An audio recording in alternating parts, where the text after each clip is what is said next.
ओम नमो भगवते वासुदेवाय। हरे कृष्णा। नमस्कार भक्तगण।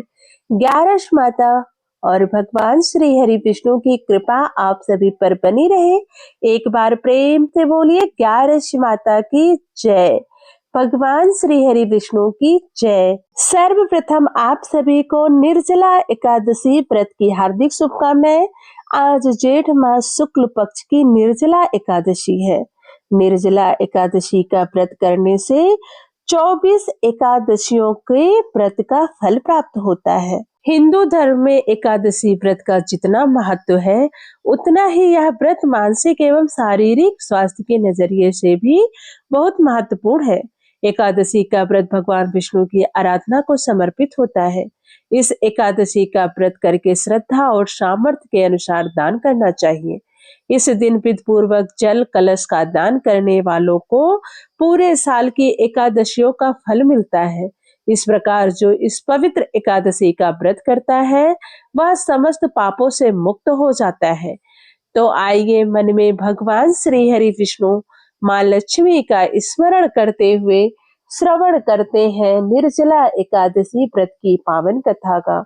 एक बार प्रेम से बोलिए भगवान श्री हरि विष्णु की जय।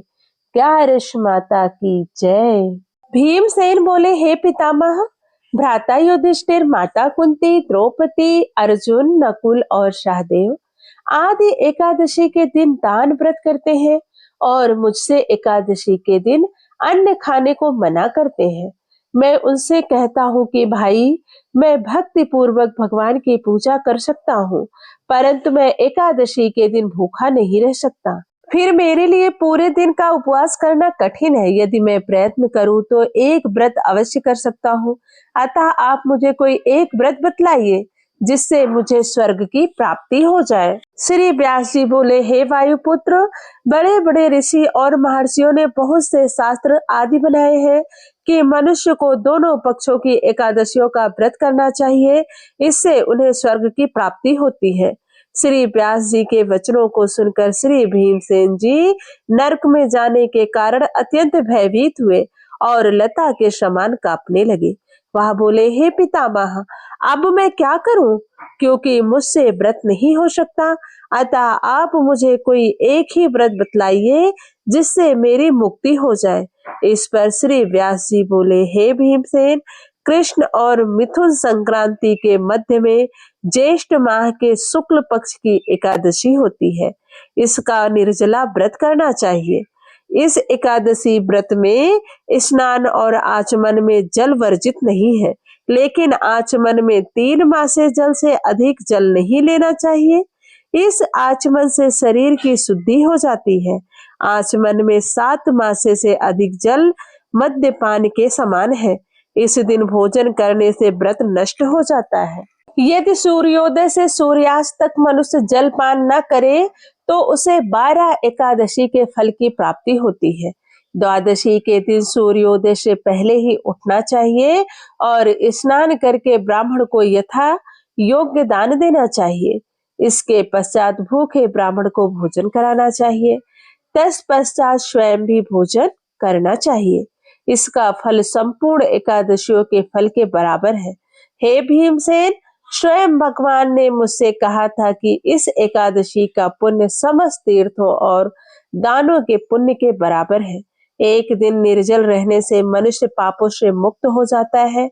जो मनुष्य निर्जल एकादशी का व्रत करते हैं, उनको मृत्यु के समान भयानक यमदूत नहीं दिखते हैं। उस समय भगवान विष्णु के यमदूत स्वर्ग से आते हैं और उनको पुष्पक विमान पर बिठाकर स्वर्ग को ले जाते हैं।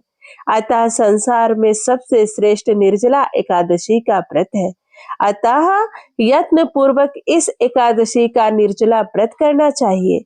उस दिन ओम नमो भगवते वासुदेवाय मंत्र का उच्चारण करना चाहिए।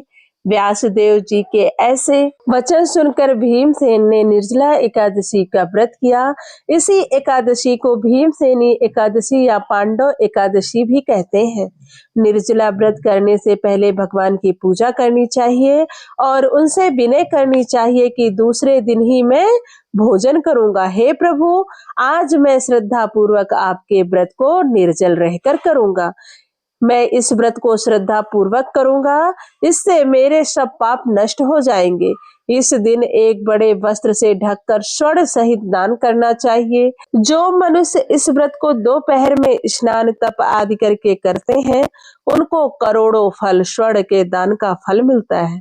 जो मनुष्य इस दिन यज्ञ होम आदि करते हैं, उनका फल का वर्णन भी नहीं किया जा सकता।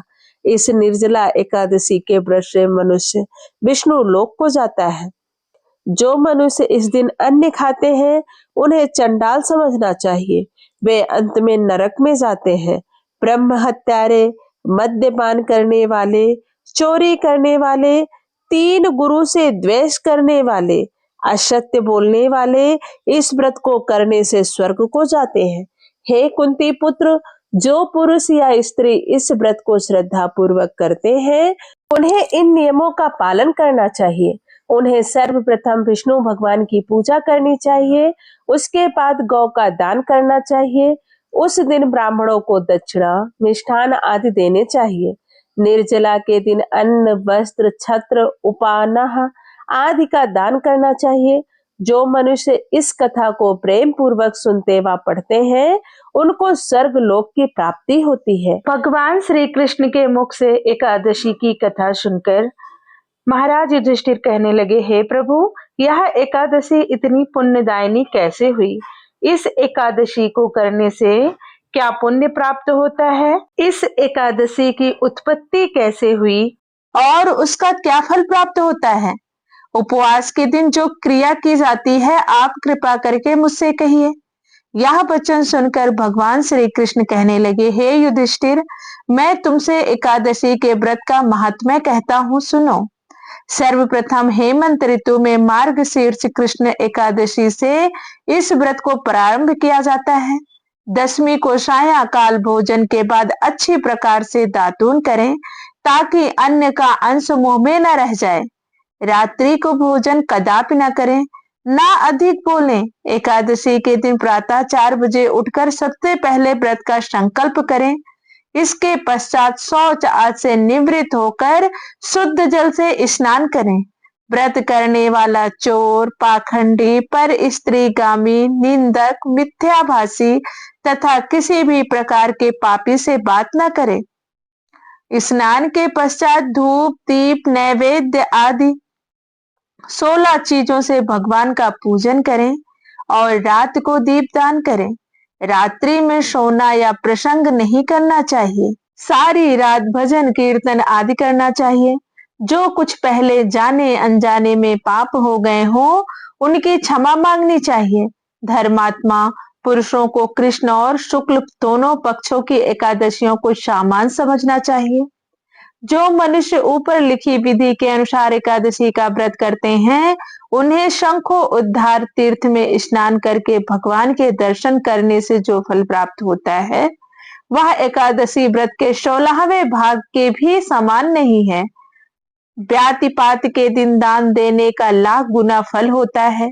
संक्रांति से 4 लाख गुना तथा सूर्य चंद्र ग्रहण में स्नान दान से जो पुण्य प्राप्त होता है, वही पुण्य एकादशी के दिन व्रत करने से मिलता है। अश्वमेध यज्ञ करने से 100 गुना तथा 1 लाख तपस्वियों को 60 वर्ष तक भोजन कराने से 10 गुना, 10 ब्राह्मणों अथवा 100 ब्रह्मचारियों को भोजन कराने से 1000 गुना पुण्य भूमिदान करने से होता है। इससे 1000 गुना पुण्य कन्या दान से प्राप्त होता है। इससे भी 10 गुना पुण्य विद्या दान करने से होता है। विद्या दान से 10 गुना पुण्य भूखे को भोजन कराने से होता है। अन्नदान के समान इस संसार में कोई ऐसा कार्य नहीं जिससे देवता और पितृ दोनों तृप्त होते हों, परंतु एकादशी के व्रत का पुण्य सबसे अधिक होता है। 1000 यज्ञों से भी अधिक इसका फल होता है। इस व्रत का प्रभाव देवताओं को भी दुर्लभ है। रात्रि को भोजन करने वाले को उपवास का आधा फल मिलता है और दिन में एक बार भोजन करने वालों को भी आधा ही फल प्राप्त होता है, जबकि निर्जल व्रत रखने वाले का महात्म्य तो देवता भी वर्णन नहीं कर सकते। युधिष्ठिर कहने लगे, हे भगवान, आपने हजारों यज्ञ और लाख गोदान को भी एकादशी व्रत के बराबर नहीं बताया, सो यह तिथि सब तिथियों में उत्तम कैसे हुई? कृपया बताने का कष्ट कीजिए। भगवान कहने लगे, हे युधिष्ठिर, सतयुग में मुर नाम का एक दैत्य उत्पन्न हुआ। वह बड़ा बलवान और भयानक था। उस प्रचंड दैत्य ने इंद्र, आदित्य, वसु, वायु, अग्नि आदि सभी देवताओं को पराजित करके भगा दिया। तब इंद्र सहित सभी देवताओं ने भयभीत होकर भगवान शिव से सारा वृतांत कहा और बोले, हे कैलाशपति, मुर दैत्य से भयभीत होकर सब देवता मृत्यु लोक में फिर रहे हैं। तब भगवान शिव ने कहा, हे देवताओं, तीनों लोकों के स्वामी, भक्तों के दुखों का नाश करने वाले भगवान विष्णु की शरण में जाओ, वे ही तुम्हारे दुख को दूर कर सकते हैं। शिव जी के ऐसे वचन सुनकर सभी देवता क्षीर सागर में पहुंचे। वहां भगवान को शयन करते देख हाथ जोड़कर उनके स्तुत करने लगे कि हे देवताओं द्वारा स्तुत करने योग्य प्रभु, आपको बारंबार नमस्कार है। देवताओं की रक्षा करने वाले मधुसूदन, आपको नमस्कार है। आप हमारी रक्षा करें। दैत्यों से भयभीत होकर हम सब आपकी शरण में आए हैं। आप इस संसार के कर्ता, माता पिता, उत्पत्ति और पालन करता, साथ ही संहार करने वाले हैं। सबको शांति प्रदान करने वाले हैं। आकाश और पाताल भी आप ही हैं। सबके पितामह ब्रह्मा, सूर्य, चंद्र, अग्नि, सामग्री, होम, आहुति, मंत्र, तंत्र, जप, यजमान, यज्ञ, कर्म, कर्ता, भोक्ता भी आप ही हैं। आप सर्वव्यापक हैं। आपके सिवा तीनों लोकों में चर तथा अचर कुछ भी नहीं है। हे भगवान, दैत्यों ने हम सबको जीतकर स्वर्ग से भ्रष्ट कर दिया है और हम सब देवता इधर उधर भागे भागे फिर रहे हैं। आप उन दैत्यों से हम सबकी रक्षा करें। इंद्र के ऐसे वचन सुनकर भगवान विष्णु कहने लगे कि हे इंद्र, ऐसा मायावी दैत्य कौन है जिसने सब देवताओं को जीत लिया है? उसका नाम क्या है? उसमें कितना बल है और किसके आश्रय में है तथा उसका स्थान कहाँ है? यह सब मुझसे कहो। भगवान के ऐसे वचन सुनकर इंद्र बोले, भगवान, प्राचीन समय में एक नाड़ी जंग नामक राक्षस था। उसके महापराक्रमी तथा लोक विख्यात मुर नाम का एक पुत्र हुआ। उसकी चंद्रावती नाम की नगरी है। उसी ने सब देवताओं को स्वर्ग से निकाल वहां अपना अधिकार जमा लिया है। उसने इंद्र, अग्नि, वरुण, यम, वायु, ईशान, चंद्रमा, नैऋत आदि सब के स्थान पर अधिकार कर लिया है। सूर्य बनकर स्वयं ही प्रकाश करता है, स्वयं ही मेघ बन बैठा है और सबसे अजय है। हे असुर निकंदन, उस दुष्ट को मारकर देवताओं को अजय बनाइए। यह वचन सुनकर भगवान ने कहा, हे देवताओं, मैं शीघ्र ही उसका संहार करूंगा। तुम चंद्रावती नगरी जाओ।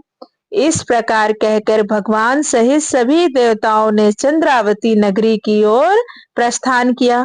उस समय जब दैत्य मुर सेना सहित युद्ध भूमि में गरज रहा था, उसकी भयानक गर्जना सुनकर सभी देवता भय के मारे चारों दिशाओं में भागने लगे। जब स्वयं भगवान रणभूमि में आए तो दैत्य उन पर भी अस्त्र शस्त्र आयुध लेकर दौड़े। भगवान ने उन्हें सर्प के समान अपने बाणों से बीग डाला।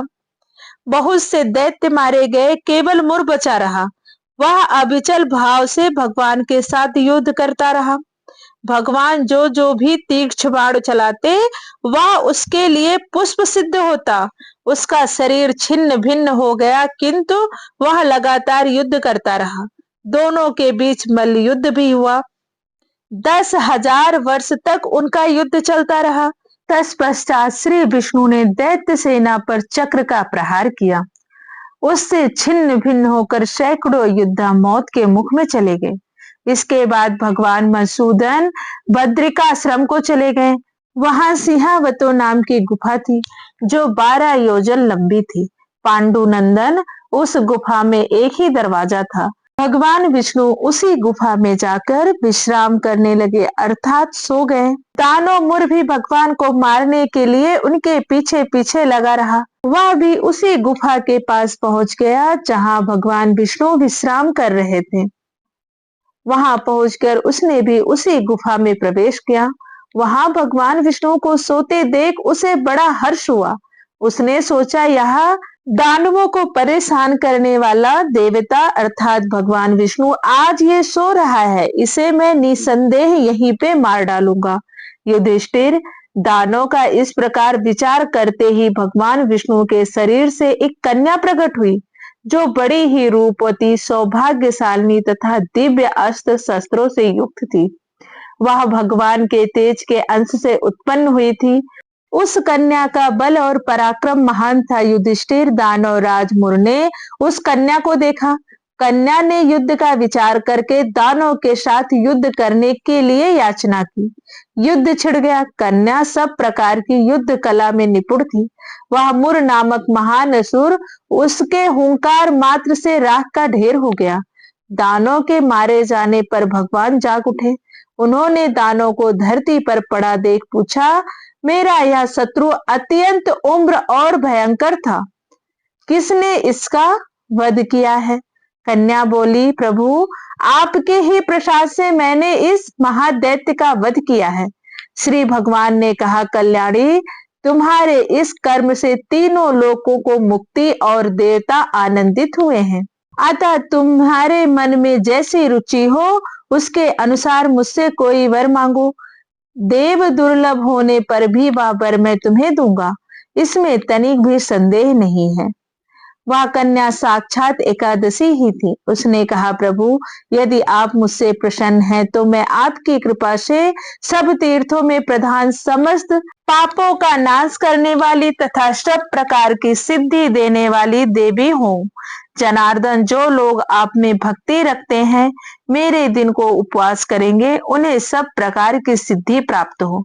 माधव, जो लोग उपवास, नष्ट अथवा एक भुक्त करके मेरे व्रत का पालन फिर करें, उन्हें आप धन, धर्म और मोक्ष प्रदान कीजिए।